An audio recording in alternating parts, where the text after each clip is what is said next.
పతంజలి మహర్షి శాపానికి గురై బ్రహ్మరాక్షసుడైన వాడు వింధ్యాపర్వత శిఖరములకు వద్దకు వెళ్ళి నిలబడ్డాడు. వింధ్యకు క్రిందగా ఉన్నది దక్షిణం, పైన ఉన్నది ఉత్తరం. ఉత్తరంలో ఉన్నవారు వ్యాకరణం నేర్చుకోవడానికి దక్షిణంలో ఉన్న చిదంబరం వెళ్ళేవారు. ఈ బ్రహ్మరాక్షసుడు 2 పట్టణాలకు మధ్యలో ఓ పెద్ద రావి చెట్టు ఎక్కి కూర్చొని బాగా వ్యాకరణం వచ్చి ఉండి అటుగా వెళ్తున్న వారిని ఆపి పతంజలి మహర్షికి మాత్రమే తెలిసిన గంభీరమైన లోతైన ప్రశ్న అడుగుతుండేవాడు. పచ్ అనే ధాతువు మీద థ అనబడే నిష్ణ ప్రత్యయం కలిస్తే పచ్ ధాతువునకు నిష్టలో రూపం ఏ రకంగా వస్తుంది అని అడిగేవాడు. సాధారణంగా వ్యాకరణంలో దీన్ని తెలియని వాళ్ళు పక్వం అంటారు.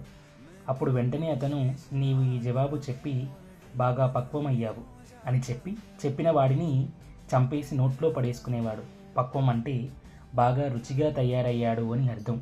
ఇప్పుడు నువ్వు పక్వం అయ్యావు అని తినేసి మరలా చెట్టెక్కి కూర్చునేవాడు. ఇలా ఆయన చాలామంది బ్రహ్మచారులను తినేశాడు.